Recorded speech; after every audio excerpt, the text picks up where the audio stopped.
Hello friends, welcome to my channel deep dive to knowledge. मैं Rajesh Kumar, assistant professor, आपका फिर से मेरे यूट्यूब चैनल पर स्वागत करता हूं। तो दोस्तों, आज का हमारा टॉपिक है इनकम टैक्स, और इनकम टैक्स के जो बहुत इम्पोर्टेंट कॉन्सेप्ट्स हैं उनके बारे में हम डिस्कशन करेंगे। अगर हमारी ये कॉन्सेप्ट ही क्लियर ना हो तो हम फर्दर स्टडी नहीं कर पाएंगे, फर्दर अच्छे से चीज़ों को नहीं समझ पाएंगे, क्योंकि यही टर्म्स हैं बार बार हम आगे यूज़ करने वाले हैं। तो चलिए फ्रेंड्स, शुरू करते हैं। ये हमारी इनकम टैक्स से रिलेटेड पहली क्लास है। दोस्तों, सबसे पहले हमें हिस्ट्री पता होनी चाहिए इनकम टैक्स की। तो सबसे पहले आज हम हिस्ट्री पढ़ेंगे इनकम टैक्स की।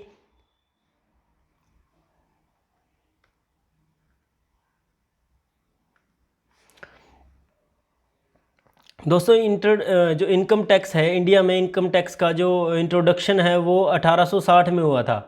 1860 में हुआ था, यानी 1860 में हुआ था, 60 में हुआ था। इससे पहले इंडिया में इनकम टैक्स का इंट्रोडक्शन नहीं हुआ था, इनकम टैक्स को कोई जानता भी नहीं था। पहले हम इनकम टैक्स का मीनिंग देख लेते हैं। इनकम टैक्स का मीनिंग है इनकम पर लगने वाला टैक्स, जो किसको दिया जाता है? सेंट्रल गवर्नमेंट को चुकाया जाता है। किसको चुकाया जाता है? सेंट्रल गवर्नमेंट को चुकाया जाता है। ये सेंट्रल गवर्नमेंट का रेवेन्यू का सबसे बड़ा सोर्स है। रेवेन्यू का यानी इनकम का, सरकार के लिए इनकम का सबसे बड़ा सोर्स है। तो इंडिया में सबसे पहले इंट्रोडक्शन टैक्स का सन 1860 में यानी 1860 में हुआ था। और उनका इंट्रोडक्शन है, टैक्स का इंट्रोडक्शन है, वो सर जेम्स विल्सन के द्वारा किया गया था। ये जो 1857 में एक युद्ध हुआ था, उससे हुए लॉसेस को कवर करने के लिए सरकार ने टैक्स लगाया था। ठीक है, सबसे पहले इंट्रोडक्शन कब हुआ था? 1860 में। एक क्वेश्चन हमारा नेट के लिए यहाँ से बन जाता है कि इंडिया में इनकम टैक्स का इंट्रोडक्शन कब हुआ था? 1860 में। दूसरा, इन 1886 is separate income tax act was passed. 1860 में जो टैक्स वसूला गया था वो किसी टैक्स एक्ट के अकॉर्डिंग नहीं था, वो टैक्स एक्ट के अकॉर्डिंग नहीं था। तो 1886 में क्या हुआ? 1886 में क्या हुआ कि एक इनकम टैक्स एक्ट पास किया गया।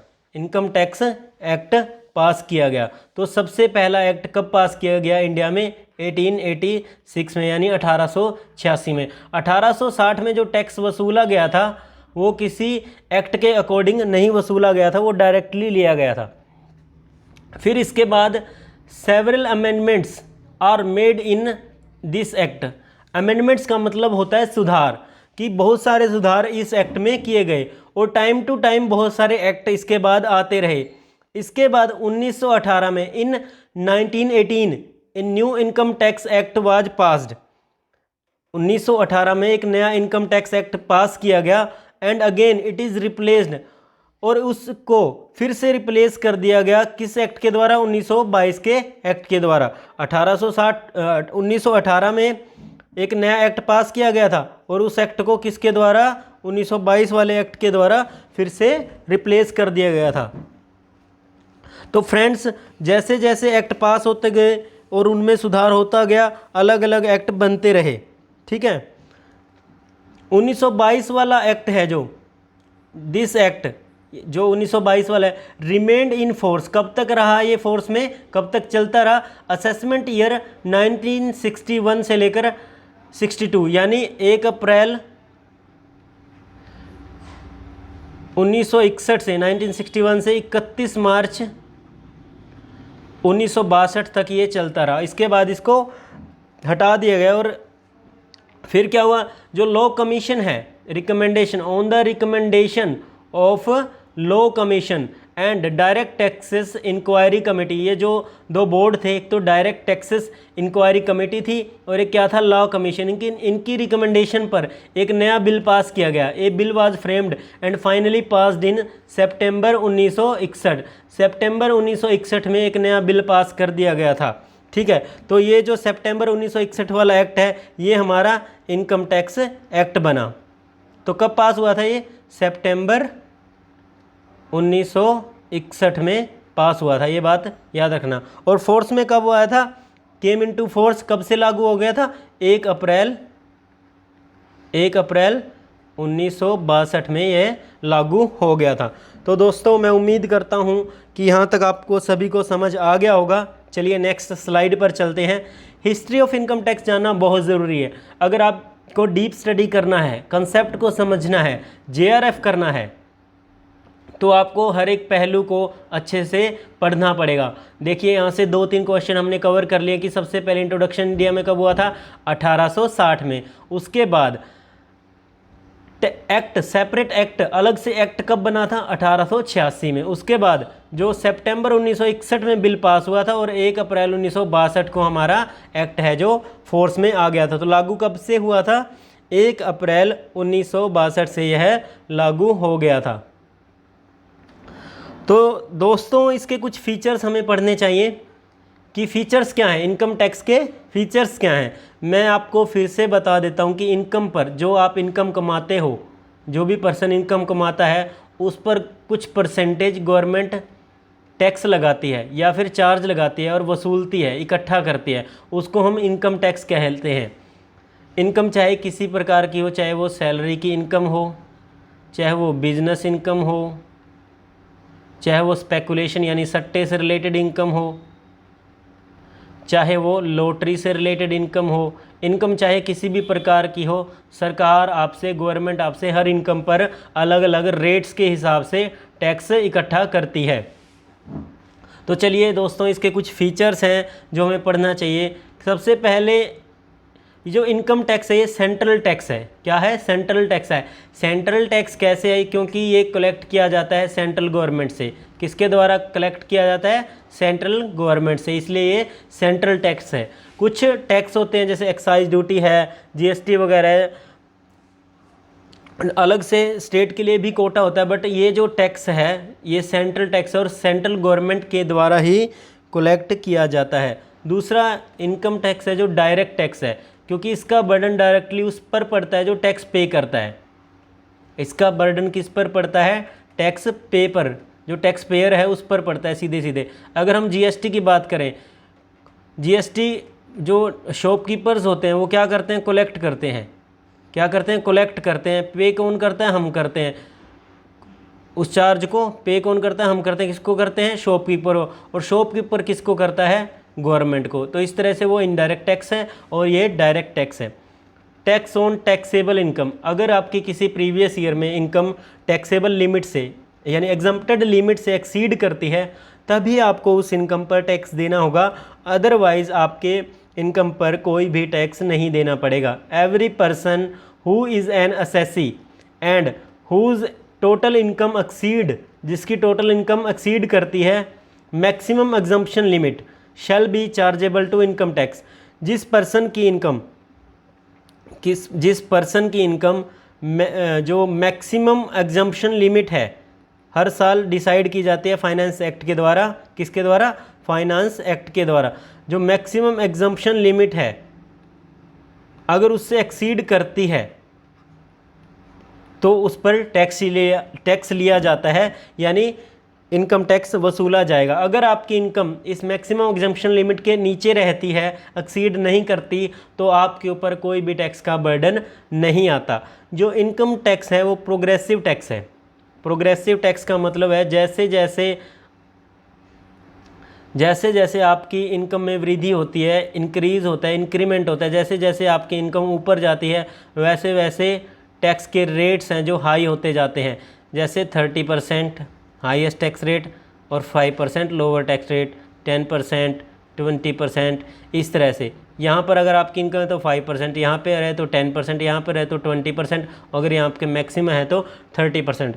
मैक्सिमम जो टैक्स होता है वो 30% होता है। ठीक है। अब है स्कोप ऑफ टैक्स कि टैक्स के जो क्राइटेरिया में कौन कौन आता है। कवर्स नॉट ओनली इंडिविजुअल, सिर्फ इंडिविजुअल को ही कवर नहीं करते बट आल्सो किसको? फर्म को, कंपनीज को और एचयूएफ को। एचयूएफ का मतलब होता है हिंदू अनडिवाइडेड फैमिली, ट्रस्ट को, कोऑपरेटिव सोसाइटीज़ को।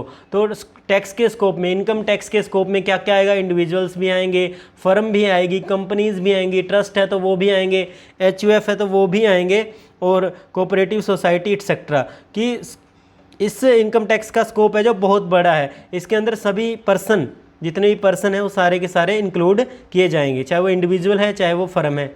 डिस्ट्रीब्यूशन ऑफ टैक्स, जब टैक्स इकट्ठा कर लिया जाता है तो सेंट्रल गवर्नमेंट और स्टेट गवर्नमेंट के बीच में डिवाइड कर दिया जाता है, तो उनकी रेशो टाइमली डिसाइड करते रहते हैं। तो ये क्वेश्चन भी आ सकता है कि डिस्ट्रीब्यूशन कैसे होता है, तो सेंट्रल और स्टेट गवर्नमेंट के बीच में इसका डिस्ट्रीब्यूशन होता है।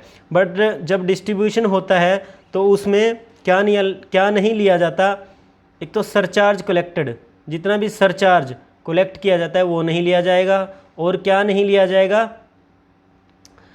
इनकम टैक्स फ्रॉम कंपनी, जितना टैक्स कंपनीज से कलेक्ट किया जाएगा, जितना टैक्स कंपनीज हैं, जो कंपनीज हैं उनसे कलेक्ट किया जाएगा, ये चीज़ें इसके साथ यानी स्टेट गवर्नमेंट के साथ सेंट्रल गवर्नमेंट शेयर नहीं करेगी। मान लो 100 रुपीज़ हैं टोटल टैक्स कलेक्ट किया, और उसमें से 20 रुपीज़ इन दोनों के हैं, तो बचे कितने? 80 रुपीज़। माइनस करने के बाद कितने बचे? 80। इस 80 को स्टेट गवर्नमेंट और सेंट्रल गवर्नमेंट के बीच में डिवाइड किया जाएगा। ये जो 2-3 चीज़ें हैं ये हटा दी जाएंगी। ठीक है, आई होप आप सभी को समझ आ गया होगा कि इनकम टैक्स के फीचर्स क्या हैं। ये फीचर्स हैं, हमें जानने बहुत ज़रूरी थे। उसके बाद है कुछ इंपॉर्टेंट टर्म्स हैं, ये बार बार हम यूज़ करेंगे तो इनको समझना ज़रूरी है। इनके सेक्शन भी आपको याद कर लेने चाहिए, 2-3 जो इम्पोर्टेंट टर्म है, क्योंकि ये कभी भी एग्ज़ाम में पूछे जा सकते हैं। तो सबसे पहला जो टर्म है वो है पर्सन। दोस्तों ये जो पर्सन टर्म है ना, ये बार बार आपके आगे आएगा। जब हम नेक्स्ट क्लासेस में डिस्कशन करेंगे तो ये पर्सन है बार बार आपके आगे आएगा, इसलिए इस पर्सन को आज ही समझ लीजिए आप कि पर्सन होता क्या है। Person section 2 close 31 income tax act है, जो इनकम टैक्स एक्ट है उसके सेक्शन 2 क्लोज 31 सब सेक्शन 31 के अकॉर्डिंग आता है। तो इस पर्सन की डेफिनेशन में अगर कहीं पर्सन वर्ड लिखा आ जाए तो क्या आएगा? एन इंडिविजुअल, एक व्यक्ति, हिंदू अनडिवाइडेड फैमिली यानी HUF, एक कंपनी चाहे वो कैसी भी हो, फर्म, पार्टनरशिप फर्म वगैरह, association of persons, body of individuals weather incorporated और नॉट, एक लोकल अथॉरिटी, और क्या एक आर्टिफिशियल जुडिशियल पर्सन। दोस्तों पर्सन की डेफिनेशन में सारी की सारी चीज़ें इंक्लूड हो जाएंगी। दोबारा से देख लीजिए, एक individual, HUF, company, firm, association of person जिसको हम AOP कहते हैं, बॉडी ऑफ इंडिविजुअल्स BOI कहते हैं जिसको, चाहे ये दोनों इनकॉर्पोरेटेड हैं यानी रजिस्टर्ड हैं या नहीं हैं, दोनों की दोनों इंक्लूड की जाएंगी।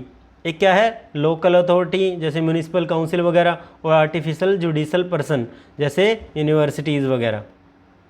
ये सारी की सारी डेफिनेशन पर्सन के अंदर आती हैं, पर्सन की डेफिनेशन के अंदर आती हैं। पर्सन का सेक्शन कौन सा है दोस्तों? अगर मैं आपसे पूछूं तो पर्सन का सेक्शन है 2 सबसेक्शन 31।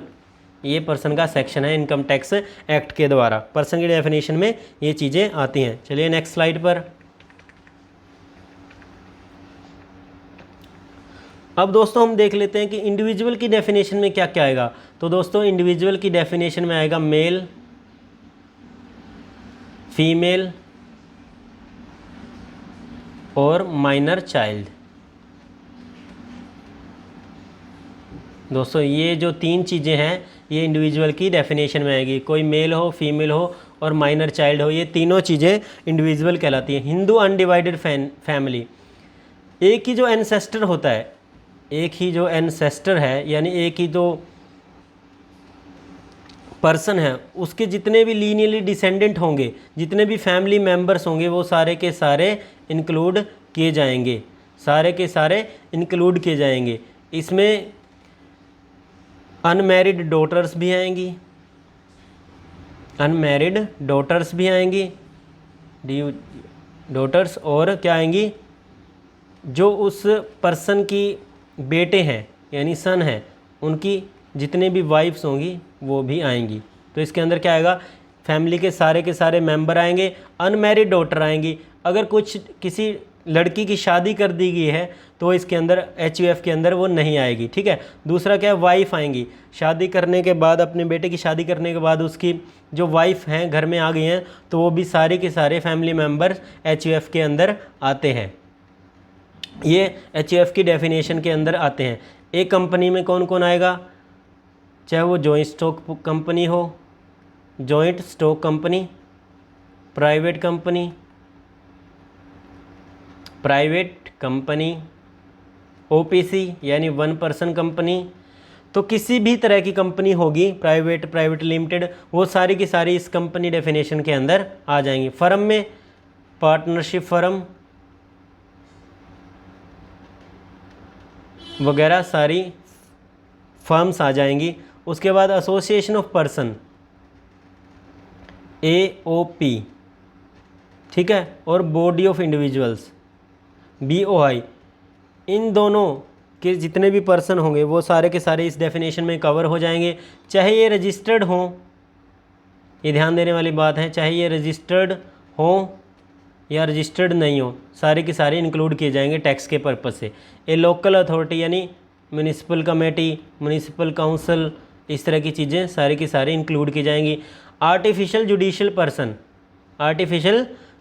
पर्सन, ये जिसमें जैसे कि यूनिवर्सिटीज़ होती हैं, जैसे CDLU है, KUK है, जिनकी अलग एक एंटिटी होती है ना, उनको आर्टिफिशियल जुडिशियल पर्सन कहा जाता है। तो उन सबको इस डेफिनेशन के अंदर, पर्सन की डेफिनेशन के अंदर सभी चीज़ों को इंक्लूड किया जाएगा।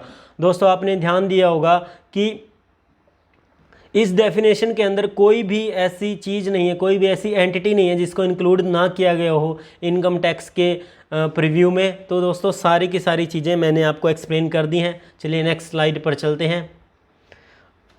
एक और इम्पोर्टेंट जो टर्म है हम बार बार डिस्कस करेंगे वो है असेसी का जो इनकम टैक्स एक्ट है उसमें 2 क्लोज 7 के अंदर इसकी डेफिनेशन दी गई है कि किस किस को इंक्लूड किया जाएगा। इसमें इंक्लूड किया जाएगा एवरी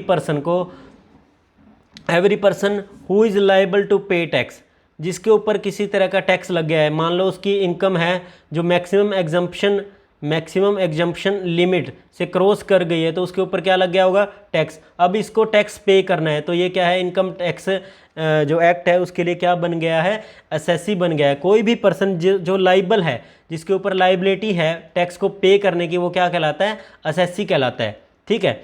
दूसरा है हु इज़ लाइबल टू पे एनी अदर सम, टैक्स तो यहाँ पे आ गया, एनी अदर सम, अगर कोई पर्सन जिसके ऊपर टैक्स नहीं बनता, क्या नहीं बनता, टैक्स नहीं पे करना उसको, लेकिन उसको क्या पे करना हो सकता है, इंटरेस्ट या फिर पेनल्टी। अगर किसी को इंटरेस्ट या पेनल्टी जो इनकम टैक्स एक्ट है उसके अंदर सेंट्रल गवर्नमेंट को पे करनी है, तो वो भी क्या कहलाएगा, असेसी कहलाएगा। In respect of whom any proceeding under this act has been taken for the assessment of his income, ऐसा पर्सन जिसकी इनकम को कैलकुलेट किया जा रहा है, जिसकी इनकम का असेसमेंट किया जा रहा है कि वो, और उसके इनकम को असेस करने के लिए इनकम टैक्स एक्ट ने क्या किया है, कुछ प्रोसीडिंग जारी कर दिया है, तो वो भी क्या कहलाएगा, असेसी कहलाएगा। क्या कहलाएगा, असेसी कहलाएगा।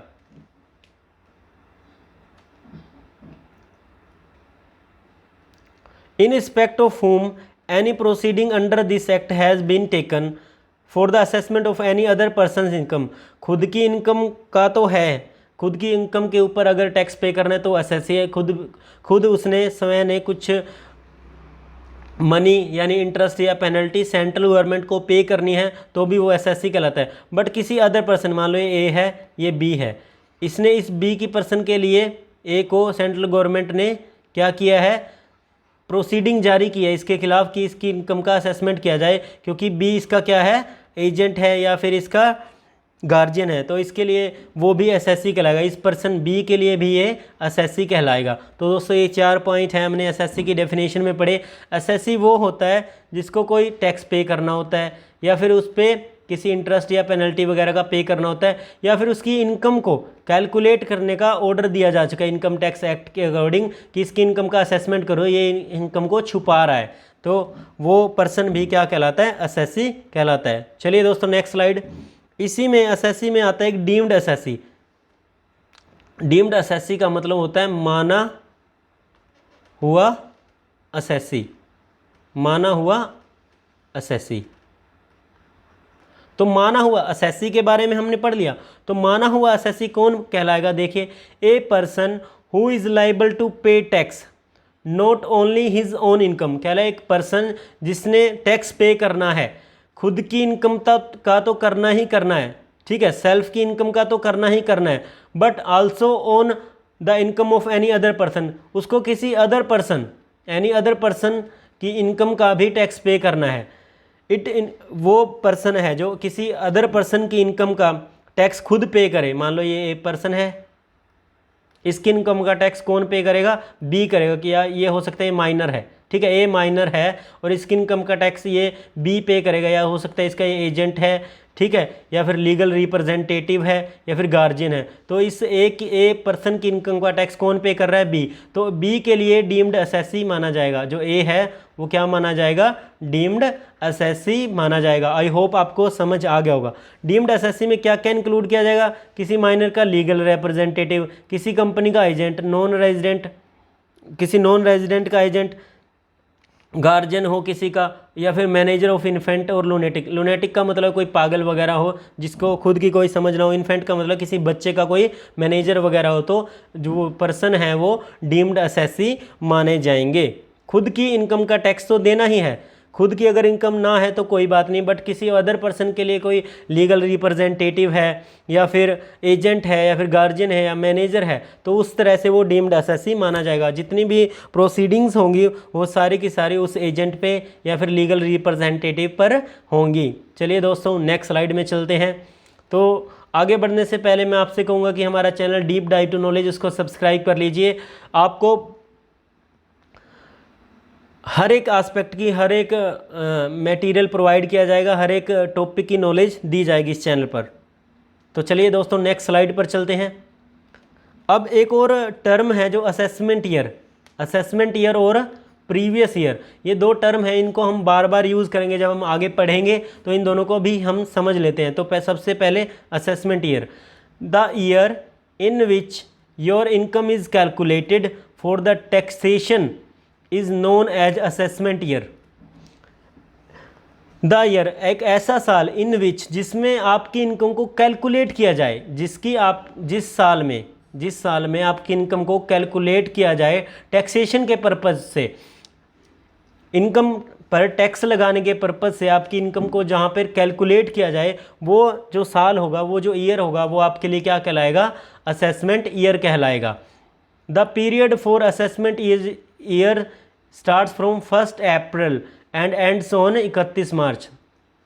दोस्तों, जो इनकम टैक्स एक्ट है उसके अकॉर्डिंग जो हमारा ईयर है, चाहे वो असेसमेंट ईयर है, चाहे वो प्रीवियस ईयर है, चाहे वो फाइनेंशियल ईयर है, वो 1 अप्रैल से स्टार्ट होता है हर साल, और नेक्स्ट ईयर 31 मार्च यानी 31 मार्च को एंड होता है। तो ये हमारा साल होता है, ठीक है। The period for assessment year is starts from 1 अप्रैल से स्टार्ट होता है, और कब खत्म होता है? 31 मार्च को फॉर द नेक्स्ट ईयर में ख़त्म हो जाता है। In other words, it is the year immediately following the financial year is that the year in which you have earned your income. देखो, जिस साल आपने इनकम कमाई है, हम एग्जाम्पल लेते हैं 2020 और 21 का, तो इसके लिए क्या होगा? 1 अप्रैल से शुरू हुआ होगा, 1 अप्रैल 2020 से ये साल स्टार्ट हुआ होगा, और 31 मार्च 2021 से शुरू एंड हो गया होगा, 31 मार्च 2021 तक एंड हो गया होगा। तो ये वाला ईयर है, इसमें हमने इनकम कमाई है। मान लीजिए 1 अप्रैल 2020 से 31 मार्च तक हमने कोई इनकम कमाई है, तो ये हमारा क्या कहलाएगा? Previous year. और इस इनकम पर हमें नेक्स्ट ईयर टैक्स देना है। नेक्स्ट ईयर कब? 1 अप्रैल 2021 से 31 मार्च 2022, 31 मार्च 2022, इस साल में हमें टैक्स देना है। इनकम किस साल कमाई है? पिछले साल, यानी प्रीवियस ईयर। जिस साल में हम इनकम अर्न करते हैं, यहाँ पे देखिए, जिस साल में हम इनकम अर्न करते हैं वो ईयर कहलाता है प्रीवियस ईयर, और जिस साल हम उस इनकम पर टैक्स देते हैं उस इनकम पर टैक्स कैलकुलेट करते हैं, वो हमारा असेसमेंट ईयर कहलाता है। पिछले साल यानी प्रीवियस ईयर में कमाई हुई इनकम पर हम नेक्स्ट ईयर टैक्स देते हैं। दोस्तों मैं मानता हूं कि आप सभी को असेसमेंट ईयर समझ आ गया होगा। तो इस साल के लिए हम अगर देखें तो असेसमेंट ईयर आप खुद अंदाज़ा लगा सकते हो। अगर 2020-21 के लिए देखें तो 21-22 और 2019-20 के लिए देखें तो 20-21 असेसमेंट ईयर कहलाता है। आगे है प्रीवियस ईयर। प्रीवियस ईयर वो ईयर है जिसमें आपने इनकम कमाई है। मान लीजिए हम 1 अप्रैल से स्टार्ट करते हैं, 1 अप्रैल 2019 और 31 मार्च 2020, ये आपका हम प्रीवियस ईयर मान लेते हैं। मान लो इस साल में आपने इनकम कमाई है, इनकम अर्न की है, तो आप इस इनकम पर टैक्स कब दोगे? 1 अप्रैल 2020 से 31 मार्च 2021 पर, इस साल में आप इस पर कैलकुलेट करोगे और टैक्स दोगे। दोस्तों ये साल है जो हमारा असेसमेंट ईयर है, जिसमें आप अपनी इनकम का असेसमेंट करोगे, कैलकुलेशन करोगे। जिस साल आपने इनकम कमाई है वो आपका क्या कहलाएगा? प्रीवियस ईयर कहलाएगा। The previous year is the year in which income is earned. जिस साल में आपने इनकम कमाई है वो आपका प्रीवियस ईयर कहलाएगा। दोस्तों मैं समझता हूँ कि आपको ये वाली चीज़ें समझ आ गई होंगी। चलिए हम नेक्स्ट चलते हैं। दोस्तों हर साल जो फाइनेंस एक्ट है, जो फाइनेंस मिनिस्ट्री जारी करती है, उसमें हर साल टैक्स की स्लैब्स होती हैं, टैक्स की स्लैब्स होती हैं या फिर टैक्स के रेट्स होते हैं कि इस साल कितने रेट्स होंगे। और इसी में जो मैक्सिमम एग्जम्पशन लिमिट है, मैक्सिमम एग्जम्पशन लिमिट है, वो डिसाइड की जाती है हर साल, एवरी ईयर, जो चेंज होती है। कुछ साल नहीं भी होती, कुछ साल चेंज होती है। ठीक है, तो दोस्तों अब हम टैक्स को स्लैब को पढ़ते हैं कि अगर आपकी इनकम इतनी है तो आपको कितना टैक्स देना पड़ेगा। यहाँ पे ध्यान दीजिए, टैक्स स्लैब कहते हैं इनको। यह है ओल्ड टैक्स रेजिम जो चल रहा था अभी तक, 2000 फाइनेंशियल ईयर 2020-21 तक चल रहा था। 20-21 से आगे न्यू टैक्स रेजिम में भी आ गया है। सबसे पहले आप इस पे ध्यान ना दीजिए, ये पढ़िए, ये हमारा मेन है। तो पहले क्या होता था कि अगर आपकी इनकम 2.5 लाख रुपये तक है, अगर आपकी इनकम कितनी है? 2.5 लाख रुपये तक है, 2,50,000 रुपये तक है पूरे साल की इनकम, तो आपको ज़ीरो टैक्स देना पड़ेगा। यानी आपके ऊपर टैक्स कितना होगा? 0%, यानी 0 रुपीज़ होगा। अगर आपकी इनकम 2.5 लाख से एक्सीड करके 5 लाख के बीच में है, 2.5 लाख तो यहाँ पे चले गए, 2.5 लाख 1 रुपये से लेकर 5 लाख रुपये तक के बीच में है, तो आपकी इनकम पर कितना टैक्स लगेगा? लगेगा 5%। कितना टैक्स लगेगा? 5%। अगर आपकी इनकम 5 लाख रुपये से एक्सीड हो जाती है और 7.5 लाख रुपये तक रहती है, तो आपकी इनकम पर कितना टैक्स लगेगा? 20%। और 7.5 से 10 लाख रुपए तक भी 20%। तो दोस्तों अगर आपकी इनकम 5 लाख रुपए से 10 लाख रुपए के बीच में है तो आपको कितना टैक्स देना पड़ता है? 20% आपके ऊपर, इनकम के ऊपर टैक्स लगेगा। उसके बाद अगर आपकी इनकम 10 लाख रुपए से एक्सीड करती है और 12.5 लाख रुपए तक रहती है, दोस्तों इन्होंने अलग अलग बनाकर दे रखा है, सीधा ही देख लीजिए। अगर आपकी इनकम 10 लाख से 15 लाख तक रहती है, पुराने टैक्स रेजिमे से चल रहे हैं अभी हम, ये देखिए ओल्ड टैक्स रेजिमे। तो अगर आपकी इनकम 10 लाख से 15 लाख के बीच में रहती है, 10 लाख से 1 रुपये से लेकर 15 लाख रुपए तक रहती है, तो आपको कितना टैक्स देना पड़ेगा? 30%। और 15 लाख से अगर ऊपर है तो भी आपको कितना टैक्स देना पड़ेगा? 30%। इसका मतलब ये है कि आपको 10 लाख रुपए से अधिक की इनकम पर कितना टैक्स देना पड़ेगा? 30%, यानी जो मैक्सिमम रेट है उससे टैक्स देना पड़ेगा। ये तो था दोस्तों ओल्ड रेजिमे जो चल रहा था। इसमें आप क्या ले सकते हो? जितनी भी डिडक्शन है 87 से 80C से 80U तक सारी की सारी डिडक्शन आप इसमें ले सकते हो। तो ये पुराना टैक्स रेजिम है जिसमें सिर्फ 3 रेट्स हैं, एक 5% है, एक 20% है और एक 30% है। इसके अलावा इसमें कोई भी रेट नहीं है। अगर आपकी इनकम 5 लाख तक ही रहती है तो आपको मिनिमम यानी 5% टैक्स देना पड़ता है, तो ये बहुत ज़्यादा नहीं है। ठीक है, इतना है, ये पुराने टैक्स रेजिमे हैं, ये भी चल रहा है। और साथ में इन्होंने एक और रेजिमे यानी एक और कैलकुलेशन का मेथड इन्होंने निकाल दिया है इनकम टैक्स एक्ट ने, वो है न्यू टैक्स रेजिमे, और जिसमें आपको ना कोई भी डिडक्शन और एग्जम्पशन नहीं मिलेगी, आप एक भी डिडक्शन नहीं ले सकते। तो इसमें भी देखते हैं, अगर आपकी इनकम 2.5 लाख रुपए तक है तो आपको नील है, टैक्स इसमें भी नहीं देना पड़ेगा। दूसरा 2.5 लाख रुपए से अगर 5 लाख रुपए है तो सेम परसेंटेज है, यानी 5% इसमें भी आपको टैक्स देना पड़ेगा। अगर आपकी इनकम 5 लाख रुपए से बढ़ जाती है और 7.5 लाख रुपए तक ही रहती है तो आपको कितना टैक्स देना पड़ेगा? 10%।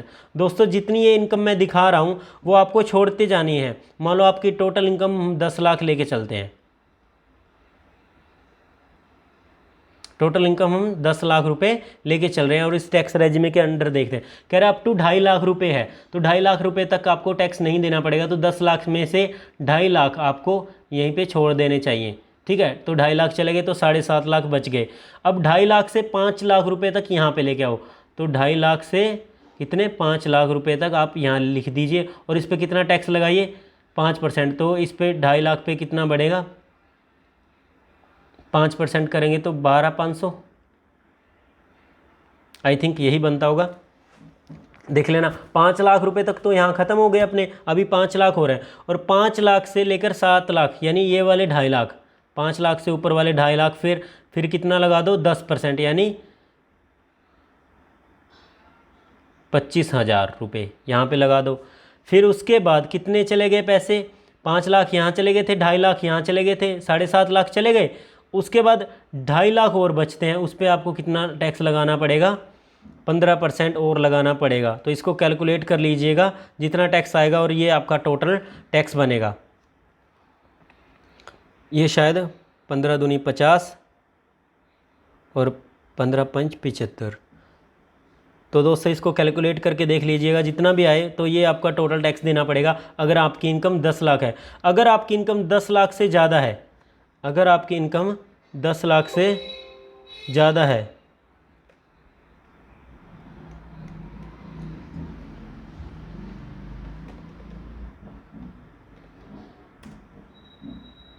तो आपको 10 लाख से 12.5 लाख के बीच में आ जाए, अगर आपकी इनकम में मान लीजिए 11 लाख रुपए, तो आपको कितना टैक्स देना पड़ेगा? बचे हुए पैसों पर 20%। उसके बाद अगर आपकी इनकम 12,50,000 1 रुपये से लेकर 15 लाख के बीच में, तो आपको कितना टैक्स देना पड़ेगा? 25%। और 15 लाख से ऊपर चली जाती है तो 15 लाख 1 रुपये से अगर ऊपर चली जाती है तो आपको मैक्सिमम रेट के टैक्स देना पड़ेगा। तो कितना टैक्स लगेगा आपके ऊपर? 30%।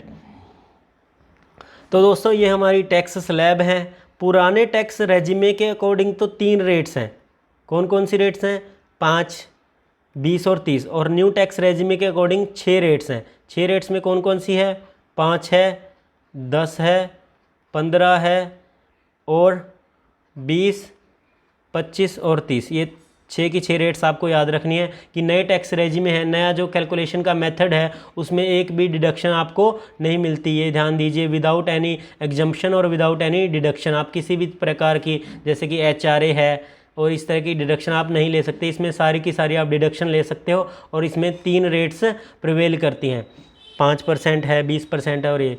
दोस्तों आई होप आप सभी को ये वाली टैक्स स्लैब समझ आ गया होगा, क्योंकि जितने भी हम आगे क्वेश्चन करेंगे, जितने भी हम आगे चैप्टर करेंगे, ये चीज़ें आपके लिए बहुत मायने रखेंगी। तो आपके मन में कोई भी डाउट ना रहे, इसलिए मैंने इन चीज़ों को आपको सबसे पहले एक्सप्लेन किया है। तो thank you so much. Okay.